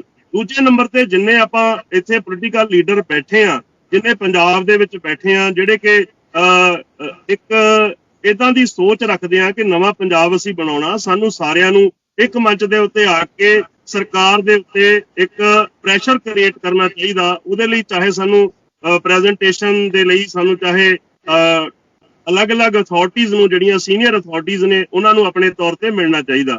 ਦੂਜੀ ਗੱਲ, ਜਿਹੜੇ ਸਾਡੇ ਮਿਸਿੰਗ ਨੇ ਕੁਝ, ਜਿਵੇਂ ਹੁਣ ਇਕਲਾਹੀ ਦਾ ਬਜ਼ੁਰਗ 75 ਸਾਲਾਂ ਮਿਸਿੰਗ ਆ, ਸੁਖਪਾਲ ਖਹਿਰਾ ਜੀ ਨੇ ਉਹਨਾਂ ਦਾ ਮੁੱਦੇ ਨੂੰ ਬੜੇ ਅੱਛੇ ਤਰੀਕੇ ਦੇ ਨਾਲ ਚੱਕਿਆ। ਮੈਂ ਸਮਝਦਾ ਕਿ ਨੂੰ ਲੈ ਕੇ, ਬਜ਼ੁਰਗਾਂ ਨੂੰ ਲੈ ਕੇ ਸਾਨੂੰ ਦਿੱਲੀ ਪੁਲਿਸ ਤੇ ਇੱਕ ਅਟੈਕਿੰਗ ਮੋਡ ਤੇ ਆਉਣਾ ਚਾਹੀਦਾ। ਸਾਨੂੰ ਉਹਨਾਂ ਤੇ ਅਟੈਕ ਕਰਨਾ, ਡਾਇਰੈਕਟਲੀ ਅਟੈਕ ਕਰਨਾ ਚਾਹੀਦਾ ਕਿ ਸਾਡਾ ਇਹ ਬਜ਼ੁਰਗ ਦਿੱਲੀ ਪੁਲਿਸ ਨੇ ਮਾਰ ਕੇ ਖਪਾ ਦਿੱਤਾ। ਸਾਨੂੰ ਇਹਦਾ ਜਿਹੜਾ ਹੈਗਾ ਹਾਈ ਕੋਰਟ ਦੇ ਵਿੱਚ ਡਾਇਰੈਕਟਲੀ ਸਾਨੂੰ ਜਾਣਾ ਚਾਹੀਦਾ, ਉਹਦਾ ਡਾਇਰੈਕਟ ਇਲਜ਼ਾਮ ਦਿੱਲੀ ਪੁਲਿਸ ਦੇ ਉੱਤੇ ਸਾਨੂੰ ਲਾ ਕੇ, ਤਾਂ ਕਿ ਦਿੱਲੀ ਪੁਲਿਸ ਦੀ ਇੱਕ ਡਿਫੈਂਸਿਵ ਮੋਡ ਦੇ ਵਿੱਚ ਆਵੇ। ਜਿੰਨਾ ਚਿਰ ਅਸੀਂ ਡਿਫੈਂਸਿਵ, ਅੱਜ ਅਸੀਂ ਥੱਲੇ ਦੱਬੇ ਹੋਏ ਹਾਂ, ਪਰ ਜਦੋਂ ਅਸੀਂ ਅਟੈਕਿੰਗ ਮੋਡ ਦੇ ਵਿੱਚ ਆ ਗਏ, ਕਿਤੇ ਨਾ ਕਿਤੇ ਦਿੱਲੀ ਪੁਲਿਸ ਨੂੰ ਵੀ ਆਉਣ ਵਾਲੇ ਦਿਨਾਂ ਦੇ ਵਿੱਚ ਕੇਸਾਂ ਦੇ ਵਿੱਚ ਸੋਚਣਾ ਪਏਗਾ। ਜਿਵੇਂ ਸਾਡੇ ਇੱਥੇ ਡੇਕਵਾਲ ਦਾ ਇੱਕ ਨੌਜਵਾਨ, ਉਸ ਦੀ ਬੜੀ ਬੁਰੇ ਤਰੀਕੇ ਦੇ ਨਾਲ 27 ਤਰੀਕ ਦੀ ਰਾਤ ਨੂੰ ਲਗਾ ਕੇ ਕੁੱਟਮਾਰ ਕੀਤੀ ਗਈ। ਦਿੱਲੀ ਪੁਲਿਸ ਨੇ 24 ਘੰਟੇ ਉਸ ਨੌਜਵਾਨ ਨੂੰ ਟਾਰਚਰ ਕੀਤਾ। ਪਰ ਗੱਲ ਸਾਡੀ ਥੋੜੀ ਜਿਹੀ ਦਿੱਕਤ ਇੱਥੇ ਆ ਰਹੀ ਹੈ ਕਿ ਉਹ ਨੌਜਵਾਨ ਦਾ ਅਸੀਂ ਆਪਣੇ ਤੌਰ ਤੇ ਇਲਾਜ ਵੀ ਕਰਾਇਆ। ਅਸੀਂ ਕੱਲ ਉਹਨੂੰ ਚਾਹ ਰਹੇ ਸੀ ਕਿ ਦਿੱਲੀ ਹਾਈ ਕੋਰਟ ਦੇ ਵਿੱਚ ਉਹਦੇ ਲਈ ਵੱਲੋਂ ਕੰਪਲੇਂਟ ਦਰਜ ਕਰੀਏ, ਪਰ ਪਰਿਵਾਰ ਜਿਹੜੇ ਹੈਗੇ ਆ ਉਹ ਪੂਰੀ ਤਰੀਕੇ ਨਾਲ ਡਰੇ ਹੋਏ ਆ, ਕਿਉਂਕਿ ਇੱਕ ਵੱਡੀ ਜਿਹੜੀ ਹੈਗੀ ਆ ਉਹਦੇ ਪਿੱਛੇ ਖੜੀ ਦਿਖਾਈ ਦੇ ਰਹੀ। ਉਹਨਾਂ ਨੂੰ ਇਉਂ ਲੱਗਦਾ ਕਿ ਜੇ ਅੱਜ ਅਸੀਂ ਖੜੇ ਹੋ ਕੇ ਤਾਂ ਇਕੱਲੇ ਰਹਿ ਜਾਾਂਗੇ ਤੇ ਕੱਲ ਨੂੰ ਸਾਡੇ ਤੇ ਜਿਹੜਾ ਹੈਗਾ ਸਾਡਾ ਬੱਚਾ, ਇਕੱਲਾ ਸਾਡਾ ਬੱਚਾ, ਇਹਦੇ ਉੱਤੇ ਕੋਈ ਹੋਰ ਨਾ ਆ ਜਾਵੇ। ਇਸ ਲਈ ਸਾਨੂੰ ਕਮਿਊਨਿਟੀ ਨੂੰ ਜਾਗਰਤ ਕਰਨ ਦੀ ਵੀ ਲੋੜ ਆ ਕਿ ਅੱਜ ਜੇ ਇੱਕ ਸੰਘਰਸ਼ ਚੱਲ ਰਿਹਾ, ਇੱਕ ਡਾਇਰੈਕਟ ਵਾਰ ਸਾਡੀ ਚੱਲ ਰਹੀ ਆ, ਇਹਨੂੰ ਤੁਸੀਂ ਆਮ ਜਿਹੜੀ ਹੈਗੀ ਆ ਉਹਦੇ ਵਿੱਚ ਤੁਸੀਂ ਇਹ ਨਹੀਂ ਲਾ ਸਕਦੇ, ਕਿਉਂਕਿ 3 ਮਹੀਨੇ ਹੋ ਗਏ ਸਾਨੂੰ ਬੈਠਿਆਂ ਨੂੰ ਬਾਰਡਰਾਂ ਦੇ ਉੱਤੇ। ਸਰਕਾਰ ਕਿੱਲਾ ਠੋਕ ਰਹੀ ਆ, ਸਰਕਾਰ ਬਾਰਡਰਾਂ ਦੇ ਉੱਤੇ ਬੈਰੀਕੇਡ ਲਾ ਰਹੀ ਆ, ਸਰਕਾਰ ਕੰਡਿਆਲੀ ਤਾਰ ਲਾ ਰਹੀ ਆ। ਇੱਥੋਂ ਸਰਕਾਰ ਦੀ ਮਨਸ਼ਾ ਸਾਨੂੰ ਬਿਲਕੁਲ ਕਲੀਅਰ ਕਰ ਲੈਣੀ ਚਾਹੀਦੀ ਆ ਕਿ ਅੱਜ ਅਸੀਂ ਇਸ ਲੜਾਈ ਨੂੰ ਇਸ ਮੋੜ ਤੱਕ ਲੈ ਕੇ ਜਾਈਏ ਤਾਂ ਕਿ ਸਰਕਾਰ ਇਸ ਗੱਲੋਂ ਮਜਬੂਰ ਹੋਵੇ। ਜਿਹੜੀਆਂ ਇਹਨਾਂ ਦਾ ਗੋਦੀ ਮੀਡੀਆ ਉਸ ਦੀ ਆਵਾਜ਼ ਬੰਦ ਕਰਾਉਣ ਦੇ ਲਈ ਸਾਨੂੰ ਕੋਰਟ ਦਾ ਸਹਾਰਾ ਲੈ ਕੇ ਇਹਨਾਂ ਦੇ ਕੀਤੇ ਹੋਏ ਜ਼ੁਲਮਾਂ ਨੂੰ ਕੋਰਟ ਦੇ ਵਿੱਚ ਸਾਨੂੰ ਇਮੀਡੀਏਟਲੀ ਲੈ ਕੇ ਜਾਣਾ ਚਾਹੀਦਾ। ਉਹਦੇ ਲਈ ਜੇ ਅਸੀਂ 5-7 ਬੰਦੇ ਇਕੱਠੇ ਹੋ ਕੇ ਇੱਕ ਆਵਾਜ਼ ਚੱਕਾਂਗੇ ਤੇ ਜਿਹੜੇ ਅੱਜ ਪਰਿਵਾਰ ਡਰ ਰਹੇ ਆ ਕਿ ਅਸੀਂ ਕੋਰਟ ਦੇ ਵਿੱਚ ਨਹੀਂ ਜਾਣਾ, ਉਹ ਕਿਤੇ ਨਾ ਕਿਤੇ ਉਹਨਾਂ ਨੂੰ ਬਲ ਮਿਲੇਗਾ ਤਾਂ ਅੱਗੇ ਸਾਹਮਣੇ ਡਾਇਰੈਕਟਲੀ ਆ ਕੇ ਸਾਡੇ ਨਾਲ ਖੜਨਗੇ। ਅਸੀਂ ਜਦੋਂ 5-7 ਏਦਾਂ ਦੀਆਂ ਕੰਪਲੇਂਟਸ ਦਿੱਲੀ ਪੁਲਿਸ ਦੇ ਖਿਲਾਫ ਪਾ ਦਿੱਤੀਆਂ ਤਾਂ ਇੱਕ ਸਾਡੇ ਕੋਲ ਐਵੀਡੈਂਸ ਕ੍ਰੀਏਟ ਹੋ ਜਾਣਗੇ ਕਿ ਦਿੱਲੀ ਪੁਲਿਸ ਨੇ ਏਦਾਂ ਜਿਹੜੇ ਹੈਗੇ ਆ ਤਸ਼ੱਦਦ ਵੀ ਕੀਤੇ ਆ, ਇੰਨੇ ਜਿਹੜੇ ਬੰਦੇ ਆ ਉਹ ਮਾਰ ਕੇ ਖਪਾਏ ਆ। ਅਸੀਂ ਅੱਜ ਮਾਰ ਕੇ ਖਪਾਉਣ ਦੀ ਗੱਲ ਕਰੀਏ, ਜੇ ਕੱਲ ਨੂੰ ਸਾਨੂੰ ਮਿਲਦੇ ਵੀ ਆ ਤਾਂ ਕੋਈ ਗੱਲ ਨਹੀਂ, ਪਰ ਅੱਜ ਅਸੀਂ ਗੱਲ ਜਿਹੜੀ ਹੈਗੀ ਆ ਮਾਰ ਕੇ ਖਪਾਉਣ ਦੀ ਕਰੀਏ ਦਿੱਲੀ ਪੁਲਿਸ ਦੇ ਉੱਤੇ ਡਾਇਰੈਕਟਲੀ। ਜੇ ਅਸੀਂ ਡਾਇਰੈਕਟ ਅਟੈਕ ਤੇ ਆਵਾਂਗੇ ਤਾਂ ਹੀ ਉਹ ਕਿਤੇ ਨਾ ਕਿਤੇ ਦਿੱਲੀ ਪੁਲਿਸ ਨੂੰ ਅਸੀਂ ਜਿਹੜੇ ਉਹਦੇ ਵਿੱਚ ਕਮੀ ਆ। ਆਈ ਥਿੰਕ ਮੈਂ ਇੱਕ ਮਿੰਟ ਜਿਹਾ ਇੰਟਰਰਪਟ ਕਰਨਾ ਥੋੜਾ ਜਿਹਾ, ਸੌਰੀ। ਹਾਂਜੀ ਜ਼ਰੂਰ। ਜਿੱਦਾਂ ਭਾਈ ਸਾਹਿਬ ਨੇ ਕਿਹਾ, ਭਾਈ ਬੈਂਸ ਸਾਹਿਬ ਨੇ ਕਿਹਾ, ਭਾਈ ਇਹਦੇ ਵਿੱਚ ਬਹੁਤ ਜ਼ਰੂਰੀ ਸੈਂਟਰਲ ਫੰਡ ਬਾਰੇ ਕਿਹਾ ਗਿਆ, 100% ਮੈਂ ਇਹਦੇ ਵਿੱਚ ਅਗਰੀ ਹਾਂ। ਇੱਥੇ UK ਵਿੱਚ US ਵਿੱਚ ਮੈਂ ਬਹੁਤ ਜ਼ਿਆਦਾ ਰੌਲਾ ਪਾ ਜਾਂਦਾ, ਇੱਥੇ ਲੋਕ ਬਹੁਤ ਪੈਸਾ ਇਕੱਠਾ ਕਰ ਰਹੇ ਆ ਕਿਸਾਨੀ ਅੰਦੋਲਨ ਦੇ ਨਾਂ ਤੇ। ਲੱਖਾਂ ਤੋਂ ਲੱਖ ਜਾ ਰਹੇ ਜਥੇਬੰਦੀਆਂ ਵੱਲੋਂ, ਇੰਡੀਵਿਜੂਅਲ ਵੱਲੋਂ, ਸਾਡੇ ਮੀਡੀਆ ਵੱਲੋਂ। ਉਹ ਪਤਾ ਨਹੀਂ ਉਹ ਕਿੱਥੇ ਜਾ ਰਹੇ ਇਸ ਵੇਲੇ। ਉੱਥੇ ਲੰਗਰ ਖਾਣਾ ਪੀਣਾ ਸਾਰੀ ਸੰਗਤ ਦੇ ਰਹੀ ਆ। ਖਾਲਸਾ ਏਡ ਦਾ ਵੱਡੀ ਆਪਰੇਸ਼ਨ ਹੈ। 80% ਡੋਨੇਸ਼ਨ ਲੋਕਲ ਸੰਗਤ ਇੰਡੀਆ ਤੋਂ, ਦਿੱਲੀ ਤੋਂ, ਪੰਜਾਬ ਤੋਂ, ਹਰਿਆਣਾ ਦੇ ਰਹੀ। ਇੱਥੋਂ ਜਿਹੜਾ ਪੈਸਾ ਇਕੱਠਾ ਹੋ ਰਿਹਾ ਆ ਉਹ ਬਿਲਕੁਲ ਬਰਬਾਦ ਹੋਊਗਾ, ਕਿਉਂਕਿ ਉਹਦਾ ਕੋਈ ਫੋਕਸ ਹੈ ਨਹੀਂਗਾ ਕਿ ਕਿੱਥੇ ਪੈਸਾ ਜਾ ਰਿਹਾ। ਇਹਨਾਂ ਨੇ ਜੋ ਗੱਲ ਕੀਤੀ ਭਾਈ ਬੈਂਸ ਹੋਣਾ ਨੇ ਤੇ ਇੱਕ ਸੈਂਟਰਲ ਫੰਡ, ਫੋਕਸ ਫੰਡ ਹੋਣਾ ਚਾਹੀਦਾ, ਮੈਂ 100% ਅਗਰੀ ਕਰਦਾ।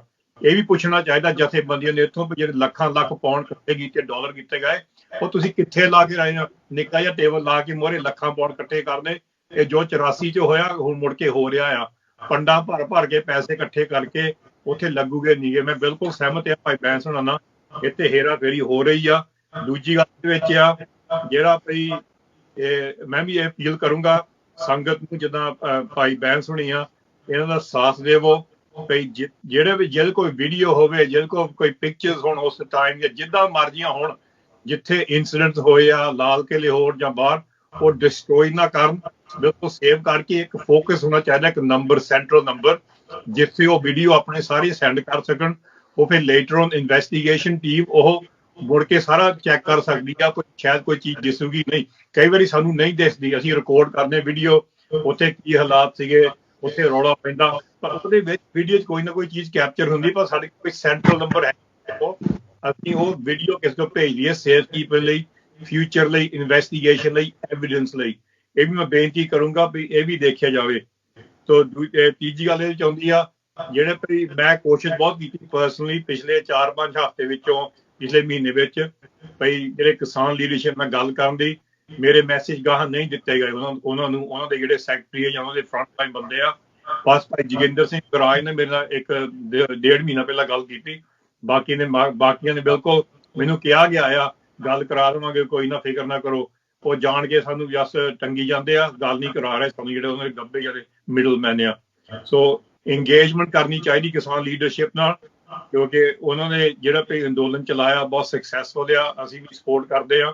ਇਹਦਾ ਮਤਲਬ ਨੀਗਾ ਕਿ ਜੇ ਅਸੀਂ ਪੈਸੀ ਹੋਣੀ ਚਾਹੀਦੀ ਹੈ ਜਾਂ ਦੀਪ ਸਿੱਧੂ ਜਾਂ ਲੱਖੇ ਦੀ ਮਦਦ ਕਰੋ, ਅਸੀਂ ਅੰਦੋਲਨ ਨੂੰ ਘੱਟ ਸਪੋਰਟ ਕਰਦੇ ਆ। ਇਹ ਰੋਂਗ ਪ੍ਰੋਪੇਗੈਂਡਾ ਆ। ਸੋ ਅਸੀਂ ਬੇਨਤੀ ਕਰਦੇ ਭਾਈ ਬੈਂਸ ਹੋਣਾ ਨੂੰ, ਅਸੀਂ ਥੈਂਕ ਯੂ, ਧੰਨਵਾਦੀ ਉਹਨਾਂ ਦੇ ਆ ਵੀ ਉਹ ਅੱਜ ਆਏ ਆ, ਕਿਉਂਕਿ ਇਦਾਂ ਦੇ ਸਾਨੂੰ ਦਿਮਾਗੀ ਬੰਦੇ ਜਿਹੜੇ ਕੋਈ ਕਾਨੂੰਨੀ ਤੌਰ ਤੇ ਐਕਸਪਰਟ ਬਹੁਤ ਲੋੜ ਆ। ਅਸੀਂ ਸਪੋਰਟ ਕਰਾਂਗੇ ਜੇ ਕੋਈ ਸੈਂਟਰਲ ਫੰਡ ਹੋਵੇ, ਅਸੀਂ ਸਪੋਰਟ ਕਰਾਂਗੇ ਇਨਵੈਸਟੀਗੇਸ਼ਨ, ਅਸੀਂ ਸਪੋਰਟ ਕਰਾਂਗੇ ਜੇ ਇਹਨਾਂ ਨੂੰ ਕੋਈ ਨੰਬਰ ਸੇਵ ਜਾਂ ਵੀਡੀਓ ਸੇਵ ਕਰਨੇ ਜਾਂ ਕੋਈ ਡੇਟਾ ਕਲੈਕਸ਼ਨ ਕਰਨੀ ਹੋਵੇ, ਜਿਹੜੇ ਵੀਡੀਓ ਦੀਆਂ ਪਿਕਚਰਸ ਦੀ। ਇਹ ਬਹੁਤ ਜ਼ਰੂਰੀ ਆ। ਜਿੱਦਾਂ ਇਹਨਾਂ ਨੇ ਗੱਲ ਕਹੀ ਆ, ਹੁਣ 84 ਤੋਂ ਅਸੀਂ ਕੀ ਸਿੱਖਿਆ? ਇਹ ਸਿੱਖਿਆ ਐਵੀਡੈਂਸ ਛੇਤੀ ਗੈਦਰ ਕਰੋ, ਮੂਵ ਫਾਸਟ, ਵੇਸਟ ਨਾ ਕਰੋ ਟਾਈਮ। ਜਿਹੜੇ ਕੋਈ ਗਵਾਹ ਪਿੱਛੇ ਹੋ ਜਾਂਦੇ ਜਾਂ ਡਰ ਜਾਂਦੇ ਜਾਂ ਵਿਚਾਰੇ ਪੂਰੇ ਹੋ ਜਾਂਦੇ ਆ। ਅਸੀਂ ਲੈਸਨ ਜੋ 84 ਤੋਂ ਸਿੱਖੇ ਆ, ਉਹ ਹੁਣ ਸਾਨੂੰ ਇੰਪਲੀਮੈਂਟ ਕਰਨੇ ਪੈਣੇ ਆ, ਨਹੀਂ ਤਾਂ ਸਾਡਾ ਮੁੜ ਕੇ ਹੋਣਾ। ਇਹ ਸੀ ਸਟੈਪ ਕਰ ਸਕਦੇ ਆ ਸਮੇਂ ਵਿੱਚ 2021 ਵਿੱਚ ਬੰਦੇ ਮਿਸਿੰਗ ਆ ਤੇ ਅਸੀਂ ਕਹੀ ਜਾਂਦੇ ਚਲੋ ਜੀ ਕੋਈ ਨਹੀਂ ਦੇਖ ਲੈਂਦੇ ਆ। ਸੋ ਬਿਲਕੁਲ ਮੈਂ ਸਹਿਮਤ ਹਾਂ ਭਾਈ ਬੈਂਸ ਹੋਣਾ ਤੁਹਾਡੇ ਸਾਰਿਆਂ ਨਾਲ। ਇਹ ਐਕਸ਼ਨ ਸਾਨੂੰ ASC ਵੀ ਲੈਣੀ ਪੈਣੇ। ਇਸ ਅਵਾਬ ਜਥੇਬੰਦੀ ਅਵਾਬ ਪੋਲੀਟੀਕਲ ਪਾਰਟੀਜ਼ਮ ਇਹ ਹੈਗਾ ਬਹੁਤ ਵੱਡਾ ਇਸ਼ੂ ਆ। ਜੇ ਅਸੀਂ ਨਹੀਂ ਮੂਵ ਕੀਤਾ ਇਨਫੈਕਟ ਜੋ ਤੁਸੀਂ ਸਾਰੀਆਂ ਗੱਲਾਂ ਕਹਿ ਰਹੇ ਹੋ ਮੈਂ ਬਿਲਕੁਲ ਤੁਹਾਡੇ ਨਾਲ ਤੁਹਾਡੀਆਂ ਗੱਲਾਂ ਦੀ ਤਇਦ ਕਰਦਾ ਕਿ ਜਿਹੜਾ ਸੋ ਕਾਲਡ ਵਾਇਲੈਂਸ ਦਾ ਨੈਰੇਟਿਵ ਇਲੈਕਟ੍ਰੋਨਿਕ ਮੀਡੀਆ ਦੇ ਇੰਡੀਆ ਨੇ ਸੈੱਟ ਕੀਤਾ, ਉਲਟਾ ਆਪਣੇ ਨਾਲ ਹੋਇਆ ਵਾ। ਸਾਡੇ ਬੰਦਿਆਂ ਨੇ ਕਿਤੇ ਬੋਲ ਬਲਾਈਏ ਵਿੱਚ ਨਾਅਰੇ ਲਾਏ ਹੋਣਗੇ, ਚਲੋ ਮੰਨ ਲਿਆ ਕਿ ਨਿਸ਼ਾਨ ਸਾਹਿਬ ਚੜਾ ਦਿੱਤਾ, ਨਾ ਤਾਂ ਉਹਨਾਂ ਨੇ ਤਿਰੰਗੇ ਦਾ ਕੋਈ ਡਿਸਆਨਰ ਕੀਤਾ, ਤੇ ਜਿਹੜਾ ਵਾਇਲੈਂਸ ਹੋਇਆ ਉਹ ਨਵਰੀਤ ਦੇ ਗੋਲੀ ਵੱਜੀ ਹੈ। ਔਰ ਇਸ ਗੱਲ ਦੀ ਪੁਸ਼ਟੀ ਜਿਹੜੇ ਫੋਰੈਂਸਿਕ ਪੈਥੋਲੋਜਿਸਟ ਪੋਸਟਮਾਰਟਮ ਦੇ ਮਾਹਰ ਨੇ, not only national but even UK ਦੇ ਡਾਕਟਰ ਬਾਸਿਲ ਪੁਰਦੋ, ਕੈਰਾਵਨ ਮੈਗਜ਼ੀਨ ਨੇ ਬਹੁਤ ਡਿਟੇਲਡ ਇਨਵੈਸਟੀਗੇਸ਼ਨ ਕੈਰੀ ਆਊਟ ਕਰਕੇ ਕਿਹਾ ਕਿ ਗੋਲੀ ਨਾਲ ਉਹਦੀ ਮੌਤ ਹੋਈ ਆ। ਸੋ ਵਾਇਲੈਂਸ ਸਾਡੇ ਨਾਲ ਹੋਇਆ, ਸਾਡੇ ਬੱਚਿਆਂ ਨਾਲ ਹੋਇਆ। ਕੇਸ ਆ ਇਹ and we have to treat it ਇਹਨਾਂ ਟ੍ਰੀਟ ਸਾਨੂੰ ਮਰਡਰ ਕੇਸ ਟ੍ਰੀਟ ਕਰਨਾ ਪੈਣਾ। this is a murder case and ਜਿੱਦਾਂ ਸਾਡੇ ਲੀਗਲ ਐਕਸਪਰਟ ਆ ਸਾਨੂੰ ਕਹਿ ਰਹੇ ਆ this is the case ਸਾਨੂੰ ਫੋਲੋ ਕਰਨਾ ਚਾਹੀਦਾ। ਇਹ ਸਾਡਾ ਨੌਜਵਾਨ ਉੱਥੇ ਖੋਲ ਬਲੱਡ ਦੇ ਵਿੱਚ ਖੂਨੀ ਖਾਰ ਕਰਕੇ ਉਹਨੂੰ ਮਾਰਿਆ ਗਿਆ, ਅਸੀਂ ਫਿਰ ਉਹ ਤੇ ਕਹਿੰਦੇ ਕੋਈ ਨਹੀਂ ਉਹਦੀ ਸਟੇਜ ਤੇ ਨਹੀਂ ਕਰਨੀ, ਉਹਦੀ ਮੀਡੀਆ ਤੇ ਗੱਲ ਨਹੀਂ ਕਰਨੀ, ਕੋਈ ਗਵਰਨਮੈਂਟ ਅਪਸੈਟ ਹੋ ਜਾਊਗੀ। ਫਿਰ ਸਾਡੀ ਲੀਡਰਸ਼ਿਪ ਕਿੱਥੇ ਰਹਿ ਗਈ? Where is the leadership? ਜਿੱਥੇ ਤੁਹਾਡਾ ਮੁੰਡਾ ਨੌਜਵਾਨ ਖੂਨੀ ਖਾਰ ਦਿਨ ਦਿਹਾੜੀ ਖੋਲ ਬਲੱਡ ਵਿੱਚ ਮਰਡਰ ਕੀਤਾ ਗਿਆ ਸਾਰਿਆਂ ਸਾਹਮਣੇ, ਅਸੀਂ ਕਹਿੰਦੇ ਉਹ ਮੁੜ ਕੇ ਸਾਨੂੰ ਕਹਿ ਰਹੇ ਆ ਅਸੀਂ ਜੋ ਮਰਜ਼ੀ ਕਰ ਸਕਦੇ, ਤੁਸੀਂ ਕੁਝ ਨਹੀਂ ਕਰ ਸਕਦੇ। ਸਾਡਾ ਮੈਸੇਜ ਕੀ ਹੋਊਗਾ? ਇਹ ਬਹੁਤ ਜ਼ਰੂਰੀ ਆ। ਰਵੀ ਸਿੰਘ ਜੀ, ਉਹੀ ਮੈਂ ਗੱਲ ਕਰ ਰਿਹਾ ਕਿ ਜਿਹੜਾ ਇਹ ਗਵਰਨਮੈਂਟ ਨੇ ਇੱਕ ਆਪਣੇ ਤੇ ਉੱਤੇ ਪ੍ਰੈਸ਼ਰ ਪਾਤਾ ਔਰ ਇੱਕ BJP ਸਪਾਂਸਰਡ ਮੀਡੀਆ ਨੇ ਉਹਨੂੰ ਬਹੁਤ ਦੱਬ ਕੇ ਸਾਨੂੰ ਡਰਾਇਆ, ਸਾਨੂੰ ਆਈਸੋਲੇਟ ਕਰਨ ਦੀ ਕੋਸ਼ਿਸ਼ ਕੀਤੀ। ਸਾਡੇ ਤੇ ਉਲਟਾ ਰਿਪਰੈਸ਼ਨ ਤਾਂ ਪੰਜਾਬ ਦੇ ਜਿਹੜੇ ਨੌਜਵਾਨ ਗੇ ਉਹਨਾਂ ਤੇ ਹੋਇਆ ਵਾ। ਇੱਕ ਮੁੰਡਾ ਮਾਰਿਆ ਗਿਆ, 15 ਤੋਂ ਲੈ ਕੇ 20 ਜਾਂ 19 ਲੋਕ ਜਿਹੜੇ ਬਜ਼ੁਰਗ ਜ਼ੋਰਾਵਰ ਸਿੰਘ ਵਰਗੇ ਉਹ ਲਾਪਤਾ ਨੇ ਔਰ ਸੈਂਕੜਿਆਂ ਦੀ ਤਾਦਾਦ ਵਿੱਚ ਪਰਚੇ ਦਰਜ ਕਰਕੇ ਜੇਲ੍ਹਾਂ ਵਿੱਚ ਸੁੱਟ ਦਿੱਤੇ ਗਏ। ਬਹੁਤ ਸਾਰਿਆਂ ਨੂੰ ਉਦੋਂ ਟਰੈਕਟਰਾਂ ਦੇ ਉੱਤੇ ਪੁਲਿਸ ਨੇ ਬਹੁਤ ਬਰੂਟੈਲਿਟੀ ਨਾਲ ਕੁੱਟਿਆ ਮਾਰਿਆ, ਲਾਠੀਆਂ ਮਾਰੀਆਂ। ਔਰ ਇਸ ਦੇ ਨਾਲ ਹੁਣ ਜਿੱਦਾਂ ਗਿਆਸਪੁਰਾ ਜੀ ਨੇ ਕਿਹਾ ਕਿ ਬਲਕਿ ਮੇਰੇ ਆਪਣੇ ਭਤੀਜੇ ਨੂੰ ਇੱਕ ਨੋਟਿਸ ਸਪੈਸ਼ਲ FIR 307 ਦੇ ਵਿੱਚ ਉਹਨਾਂ ਨੂੰ ਸਮਨ ਕੀਤਾ ਗਿਆ। ਸ਼ਾਮਪੁਰ ਬਾਦਲੀ ਕੋਈ ਪੁਲਿਸ ਸਟੇਸ਼ਨ ਹੈ, ਸਮੇਪੁਰ ਬਾਦਲੀ। ਲਾਈਕਵਾਈਜ਼ ਸੈਂਕੜੇ ਹਜ਼ਾਰਾਂ ਨੋਟਿਸ ਪੰਜਾਬ ਦੇ ਵਿੱਚ। ਸੋ ਰਿਪਰੈਸ਼ਨ ਤਾਂ ਉਲਟਾ ਗਵਰਨਮੈਂਟ ਕਰ ਰਹੀ ਆ। ਸੋ ਸਾਡੀ ਲੀਡਰਸ਼ਿਪ ਨੂੰ ਮੇਰੀ ਵੀ ਬੇਨਤੀ ਤੁਹਾਡੇ ਵਾਂਗੂ ਸਾਰਿਆਂ ਵਾਂਗੂ ਕਿ ਇਸ ਰਿਪਰੈਸ਼ਨ ਨੂੰ ਸਾਰੇ ਇਕੱਠੇ ਹੋ ਕੇ ਲੜੀਏ, ਇਹਨਾਂ ਦੀ ਹਿਫਾਜ਼ਤ ਕਰੀਏ। ਕੌਣ ਗਲਤ ਸੀ ਕੌਣ ਗਦਾਰ ਸੀ ਉਹ ਸਾਰੀਆਂ ਗੱਲਾਂ ਸੈਕੰਡਰੀ ਤੇ ਬਾਅਦ ਦੀਆਂ ਨੇ। ਇਸ ਕਰਕੇ ਜਿਹੜਾ ਅੱਜ ਦਾ ਸਾਡਾ ਮਕਸਦ ਸੀਗਾ ਉਹੀ ਆ ਕਿ ਆਓ ਆਪਾਂ ਸਾਰੇ ਮਿਲ ਕੇ, ਔਰ ਮੈਂ ਬੈਂਸ ਸਾਹਿਬ ਦਾ ਵੀ ਬਹੁਤ ਧੰਨਵਾਦ ਕਰਦਾ।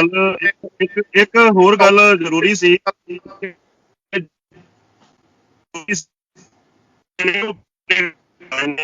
ਸਾਰਿਆਂ ਨੂੰ ਜਿੰਨੇ ਵੀ ਨੋਟਿਸ ਆ ਰਹੇ ਨੇ ਤੁਸੀਂ ਦੇਖੋਗੇ ਇਹ ਨੋਟਿਸ ਮਿਲਣ ਤੋਂ ਬੈਕ ਡੇਟ ਦੇ ਵਿੱਚ ਆ ਰਹੇ ਨੇ। ਪੁਲਿਸ ਡਾਇਰੈਕਟਰ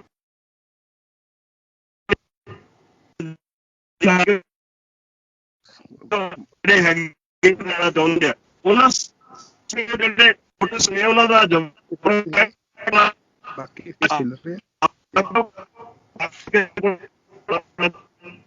ਥੋੜੀ ਆਵਾਜ਼ ਕੱਟ ਰਹੀ ਆ। ਸਾਰਿਆਂ ਨੂੰ ਅਪੀਲ ਆਵਾਜ਼ ਕੱਟ ਰਹੀ ਹੈ ਜੀ। ਹਾਂਜੀ ਆਵਾਜ਼ ਨਹੀਂ ਸਾਡੇ ਪਹੁੰਚ ਗਈ। ਬੈਂਸ ਸਾਹਿਬ ਤੁਸੀਂ ਗੱਲ ਨੂੰ ਜਾਰੀ ਰੱਖਦੇ ਹੋਏ ਆਪਾਂ ਹੁਣ ਨੇੜੇ ਕਰ ਦਈਏ ਜੀ ਤਕਰੀਬਨ।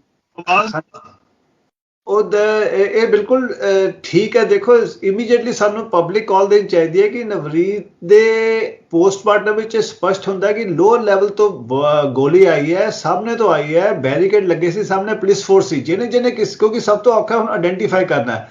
ਫੋਰੈਂਸਿਕ ਐਵੀਡੈਂਸ ਤਾਂ ਆ ਗਿਆ, ਗੋਲੀ ਲੱਗ ਗਈ, ਪੋਸਟਮਾਰਟਮ ਰਿਪੋਰਟ ਆ ਗਈ, ਹੁਣ ਹੈ ਕਿ ਕਿਹਨੇ ਮਾਰੀ ਹੈ। ਸੋ ਵੀ ਉਹ ਕਿਸੇ ਵੀ ਆਈ ਵਿਟਨੈਸ ਲੋਕਾਂ ਨੇ ਦੇਖਿਆ ਵੀ ਜ਼ਰੂਰ ਹੋਏਗਾ ਕਿਉਂਕਿ ਉਹ ਵੱਡੀ ਰਾਈਫਲ ਦੀ ਗੋਲੀ ਹੈ, ਥਰੂ ਐਂਡ ਥਰੂ ਨਿਕਲ ਗਈ, ਡਿਸਟੈਂਸ ਤੋਂ ਆਈ ਹੈ, ਛੋਟੇ ਵੈਪਨ ਦੀ ਗੋਲੀ ਨਹੀਂ ਹੈਗੀ।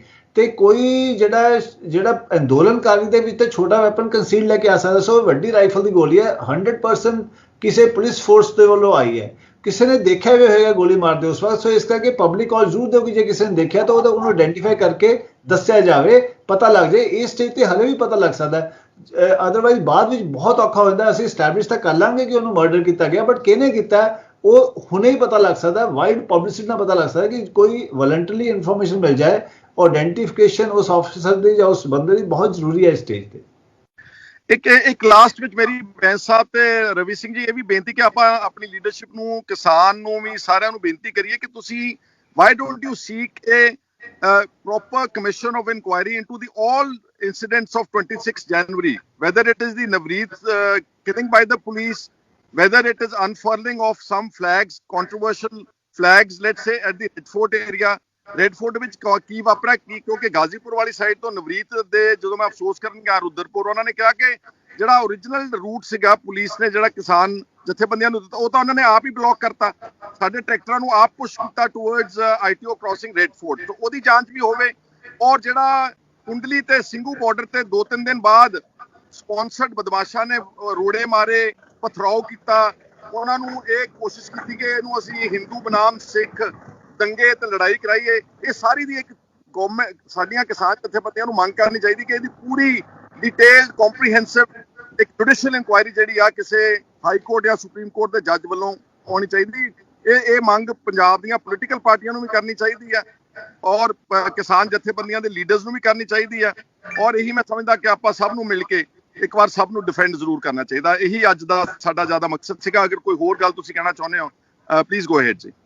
ਇੱਕ ਮੇਰਾ ਛੋਟਾ ਜਿਹਾ ਸੁਜੈਸ਼ਨ ਹੈ ਕਿ ਆਫੀਸ਼ੀਅਲੀ ਤਾਂ ਚਲੋ ਕਮਿਸ਼ਨ ਦੀ ਗੱਲ ਮੰਨੋ, ਬਟ ਆਪਾਂ ਛੋਟੇ ਛੋਟੇ ਜਿੱਥੇ ਇੱਥੇ ਆਪਣੇ ਮੋਰਚਾ ਬਣਿਆ ਹੋਇਆ ਹੈ ਜਾਂ ਸਟੇਜ ਲੱਗੇ ਉੱਥੇ ਕਿਸੇ ਰਿਟਾਇਰਡ ਜੱਜ ਦੀ ਡਿਊਟੀ ਲਾ ਕੇ ਆਪਣਾ commission of inquiry recording evidence ਸ਼ੁਰੂ ਕਰ ਦਈਏ।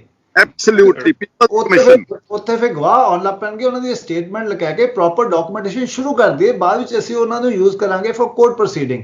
ਇਹ ਜੇ ਆਪਾਂ ਹੁਣ ਉੱਥੇ ਆਲਰੇਡੀ ਆਪਾਂ ਬਹੁਤ ਕੁਝ ਕਰ ਰਹੇ ਹਾਂ ਉੱਥੇ ਬੈਠੇ ਸਿਰਫ ਆਪਾਂ ਨੂੰ ਕੋਈ ਜਿਹੜਾ ਬੜੀ ਇਮਾਨਦਾਰ ਜਿਹਦੀ ਬੜੀ ਰੈਪੂਟੇਸ਼ਨ ਹੋ ਉਹੋ ਜਿਹੇ ਜੱਜ ਨੂੰ ਰਿਕੁਐਸਟ ਕਰਕੇ 2-4 ਲਾਅਰ ਨੂੰ ਕਰਕੇ ਉੱਥੇ ਛੋਟੇ ਛੋਟੇ mini commission of recording evidence ਕਰ ਲਈਏ ਤਾਂ ਕਿ ਉੱਥੇ ਐਵੀਡੈਂਸ ਪ੍ਰੀਜ਼ਰਵ ਹੋ ਜਾਏ। ਇਹ ਹੁਣ ਇਸ ਵੇਲੇ ਆਰਾਮ ਨਾਲ ਹੋ ਸਕਦਾ ਕਿਉਂਕਿ ਮੋਰਚਾ ਲੱਗਾ ਹੋਇਆ, ਲੋਕੀ ਉੱਥੇ ਅਵੇਲੇਬਲ ਹੈ, ਵਿਟਨੈਸਿਸ ਇਮੀਡੀਏਟਲੀ ਆਉਣਗੇ, ਇੱਕ ਨਵੀਂ ਪ੍ਰੋਸੀਡਿੰਗ ਵੀ ਚੱਲ ਜਾਏਗੀ, ਉਹਦੀ ਕ੍ਰੈਡੀਬਿਲਿਟੀ ਵੀ ਹੋਏਗੀ ਡਿਪੈਂਡਿੰਗ ਔਨ ਜਿਹੜੇ ਬੰਦੇ ਅਸੀਂ ਚੂਜ਼ ਕਰਾਂਗੇ। ਤੇ ਉਹ ਕੰਮ ਬਹੁਤ ਇੰਪੋਰਟੈਂਟ ਹੈ ਫॉर ਲੌਂਗ ਟਰਮ ਇਨੀਸ਼ੀਏਟਿਵ ਲਈ, ਲੌਂਗ ਟਰਮ ਪ੍ਰੋਸੀਕਿਊਸ਼ਨ ਲਈ ਵੀ, ਲੌਂਗ ਟਾਈਮ ਪਨਿਸ਼ਮੈਂਟ ਲਈ ਐਂਡ ਲੌਂਗ ਟਾਈਮ ਡਿਫੈਂਸ ਲਈ ਵੀ। ਪੀਪਲਸ ਕਮਿਸ਼ਨ ਯੂ ਆਰ ਸੁਜੈਸਟਿੰਗ ਅਸੀਂ ਪੀਪਲਸ ਕਮਿਸ਼ਨ ਨਹੀਂ ਕਹਾਂਗੇ, ਆਪਾਂ ਤਾਂ ਸਿਰਫ ਐਵੀਡੈਂਸ ਇਕੱਠਾ ਕਰ ਰਹੇ ਹਾਂ, ਬਟ ਐਵੀਡੈਂਸ ਜਿਹੜਾ ਰਿਕਾਰਡ ਕਰਦਾ ਉਹਦੀ ਇੰਟੈਗ੍ਰਿਟੀ, ਉਹਦੀ ਰੈਪੂਟੇਸ਼ਨ ਬਹੁਤ ਜ਼ਰੂਰੀ ਹੁੰਦੀ ਹੈਗੀ ਹੈ। ਸੋ ਉਸ ਲੈਵਲ ਦੇ ਆਪਾਂ ਉਸ ਬਿਲਕੁਲ ਉਹੋ ਜਿਹੇ ਪੀਪਲਸ ਕਮਿਸ਼ਨ ਕਹਿ ਲਓ, ਪੀਪਲਸ ਟ੍ਰਾਈਬਿਊਨਲ ਕਹਿ ਲਓ, ਆਪਣੀ ਪ੍ਰਾਈਵੇਟ ਕਮੇਟੀ ਕਹਿ ਲਓ, ਜਿਹੜੇ ਜੋ ਮਰਜ਼ੀ ਆਪਾਂ ਨਾਮ ਦਈਏ, ਬਟ ਜਿਹੜੇ ਬੰਦੇ ਉਹਦੇ ਵਿੱਚ ਕਨਸਟੀਟਿਊਟ ਕਰਕੇ ਉਹਨਾਂ ਨੂੰ ਇਨਵਾਈਟ ਕਰਕੇ ਇਹ ਚੀਜ਼ ਕਰ ਲਈਏ। ਈਜ਼ੀ ਹੁਣ ਬੜੀ ਈਜ਼ੀ ਹੈ, ਬਾਅਦ ਬਹੁਤ ਔਖਾ ਹੋ ਜਾਏਗਾ। ਤੇ ਔਰ ਉਹਨਾਂ ਦੇ ਰਿਕਾਰਡਿੰਗ ਵਾਲਾ ਉਹ ਜਿਹੜੀ ਉਹ ਬਹੁਤ ਨੈਸੈਸਰੀ ਐਕਸਰਸਾਈਜ਼ ਹੈ ਇਸ ਸਟੇਜ ਤੇ। ਸਰਕਾਰ ਤਾਂ ਜਦੋਂ ਬਣਾਏਗੀ ਨਹੀਂ ਬਣਾਏਗੀ, ਉਹ ਬਣਾਏਗੀ ਵੀ ਤਾਂ ਕਈ ਸਾਲ ਲਗਾ ਦੇਗੀ, ਉਹ ਫਿਰ ਸਾਨੂੰ ਲੋਕੀ ਉਹ ਫਿਰ ਐਵੀਡੈਂਸ ਉੱਥੇ ਗੁੰਮ ਹੋ ਜਾਂਦਾ, ਚਲੇ ਜਾਂਦਾ, ਉਹ ਮਿਲਦਾ ਨਹੀਂ, ਬਾਅਦ ਵਿੱਚ ਇੰਨੀ ਡਿਲੇ ਕਰ ਦਿੰਦੀ ਸਰਕਾਰ। ਇਹ ਪੁਆਇੰਟ ਨਾਲ ਮੈਂ ਬਿਲਕੁਲ ਸਹਿਮਤ ਹਾਂ। 84 ਮਗਰੋਂ ਸਾਡੀ ਇਹੀ ਪ੍ਰੋਬਲਮ ਰਹਿ ਗਈ ਸੀਗੀ, ਅਸੀਂ ਇਸ ਰਿਕਾਰਡਿੰਗ ਡੇਟਾ ਰਿਕਾਰਡਿੰਗ ਬਹੁਤ ਲਿਮਿਟਿਡ ਸੀਗਾ। ਹੁਣ ਵੀ ਜਾਇਦਾਦ ਤੇ ਲੋਕਾਂ ਨੂੰ ਪਤਾ ਸੀਗਾ। ਹੁਣ ਜਿਹੜਾ ਭਾਈ ਸਾਹਿਬ ਕਹਿ ਰਹੇ ਆ ਅਸੀਂ ਬਿਲਕੁਲ ਫੁੱਲੀ ਸਪੋਰਟ ਕਰਦੇ। ਮੈਂ ਮਗਰੋਂ ਵੀ ਤੁਹਾਡੇ ਨਾਲ ਗੱਲ ਕਰੂੰਗਾ ਇਹ ਬਾਰੇ। ਇਹ ਬਹੁਤ ਜ਼ਰੂਰੀ ਆ ਭਾਈ ਜਿਹੜੀ ਗੱਲ ਅਸੀਂ ਲੈਸਨਸ ਕੀ ਸਿੱਖੇ ਆ ਸਾਡੇ ਜਿਹੜੇ ਭਾਈ ਅਨਫੋਰਚੂਨਟਲੀ ਮੈਂ ਤੁਹਾਨੂੰ ਸਿੱਧੀ ਗੱਲ ਕਹਿਣਾ, ਕਈ ਸਾਡੀ ਲੀਡਰਸ਼ਿਪ ਆ ਮੁਜ਼ਾਹਰੇ ਕਰੀ ਜਾਓ, ਨਾਰੇ ਲਾਈ ਜਾਓ, ਜਾ ਕੇ ਰੋਸ ਮੁਜ਼ਾਹਰਾ ਰੋਜ਼ ਕਰੋ, ਪਰ ਜਿਹੜੀ ਐਕਚੁਅਲ ਚੀਜ਼ ਆ ਜਿਹੜੀ ਦੁਨੀਆ ਤੋਂ ਸਿੱਖਣੀ, ਇਨਵੈਸਟੀਗੇਸ਼ਨ, ਘੜੀ ਮੈਸੇਕਰ ਹੋਏ ਆ, ਜੈਨੋਸਾਈਡ, ਉਹਦੀ ਰਿਪੋਰਟਿੰਗ ਕਿੱਦਾਂ ਰਿਕਾਰਡ ਕੀਤੀ ਗਈ ਆ, this is the Ki point. ਇਹ ਬਹੁਤ ਇੰਪੋਰਟੈਂਟ ਪੁਆਇੰਟ ਆ। ਜਿੱਥੇ ਵੀ ਪਿੰਡਾਂ ਦੇ ਵਿੱਚ ਉੱਥੇ ਲੱਖਾਂ ਤੋਂ ਲੱਖ ਗਏ ਸੀਗੇ, ਮੇਈ ਵੀ ਜਿਹੜੀ ਟੀਮ ਉੱਥੇ ਬੈਠੂਗੀ ਦੇਖੋ ਉਹ ਪਿੰਡਾਂ 'ਚ ਜਾਊਗੀ, ਬਈ ਤੁਸੀਂ ਗਏ ਸੀਗੇ, ਦੱਸੋ ਪਿਛਲੇ ਕੀ ਹੋਇਆ 2 ਹਫ਼ਤੇ ਪਹਿਲਾਂ। ਹੁਣ ਸੌਖਾ ਹੋਊਗਾ, 2 ਸਾਲ ਬਾਅਦ ਮਗਰੋਂ ਨਹੀਂ ਸੌਖਾ ਹੋਣਾ, ਹੁਣ ਸੌਖਾ ਹੋਊਗਾ। ਬਿਲਕੁਲ ਸਪੋਰਟ ਕਰਾਂਗੇ ਇਹਨੂੰ, ਇਨਵੈਸਟੀਗੇਸ਼ਨ ਨੂੰ, ਡੇਟਾ ਰਿਕਾਰਡਿੰਗ ਨੂੰ। ਫੁੱਲੀ ਐਗਰੀ ਵਿਦ ਦਿਸ ਪੁਆਇੰਟ। ਸੋ ਅਗਰ ਤੁਸੀਂ ਸਾਰੇ ਆਪਾਂ ਸਾਰੇ ਤਕਰੀਬਨ ਇੱਕ ਮਤ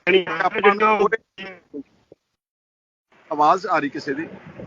ਤੁਹਾਨੂੰ ਤੁਹਾਡੀ ਆਵਾਜ਼ ਆ ਰਹੀ ਹੈ, ਪਹੁੰਚ ਰਹੀ ਹੈ। ਮੇਰੀ ਬੇਨਤੀ ਅਗਰ ਆਪਾਂ ਸਾਰੇ ਅੱਜ ਦੇ ਡਿਸਕਸ਼ਨ ਦਾ ਨਿਚੋੜ ਇਹੀ ਆ ਕਿ ਸਾਰੀ ਕਮਿਊਨਿਟੀ ਨੂੰ ਇਕੱਠੇ ਹੋ ਕੇ ਤੇ ਜਿਹੜੇ ਲੋਕ ਵਿਕਟਮਾਈਜ਼ ਹੋ ਰਹੇ ਨੇ, ਜਿਹੜੀ ਇੱਕ ਸਟੇਟ ਰਿਪਰੈਸ਼ਨ ਦੀ ਲਹਿਰ ਦੁਬਾਰਾ ਤੋਂ ਕੇਂਦਰ ਦੀ ਸਰਕਾਰ ਨੇ ਪੰਜਾਬ ਔਰ ਖਾਸ ਤੌਰ ਤੇ ਨੌਜਵਾਨਾਂ ਦੇ ਖਿਲਾਫ ਵਿੱਢੀ ਆ, ਇਹਨੂੰ ਆਪਾਂ ਨੂੰ ਸਭ ਨੂੰ ਇਕੱਠੇ ਹੋ ਕੇ ਥਵਾਟ ਕਰਨਾ ਚਾਹੀਦਾ, ਡਿਫੈਂਡ ਕਰਨਾ ਚਾਹੀਦਾ ਉਹਨਾਂ ਨੂੰ, ਔਰ legal help, recording of evidence, ਜਿਸ ਤਰ੍ਹਾਂ ਬੈਂਸ ਸਾਹਿਬ ਨੇ ਕਿਹਾ, ਜੋ ਤੁਸੀਂ ਸਲਾਹ ਦਿੱਤੀਆਂ ਨੇ, ਰਵੀ ਸਿੰਘ ਜੀ ਖਾਲਸਾ ਜੀ ਨੇ ਔਰ ਗਿਆਸਪੁਰਾ ਜੀ ਨੇ ਨੋਟਿਸ ਦੀ ਗੱਲ ਕੀਤੀ ਆ, ਸਾਰਿਆਂ ਨੂੰ ਯੂਨਾਈਟਿਡਲੀ ਇਸ ਮੁੱਦੇ ਨੂੰ ਲੜਨਾ ਚਾਹੀਦਾ, ਘਬਰਾਉਣਾ ਨਹੀਂ ਚਾਹੀਦਾ, ਡਿਫੈਂਸ ਤੇ ਸੈਲਫ ਕੰਡੈਮਨੇਸ਼ਨ ਮੋਡ 'ਚ ਨਹੀਂ ਆਉਣਾ ਚਾਹੀਦਾ।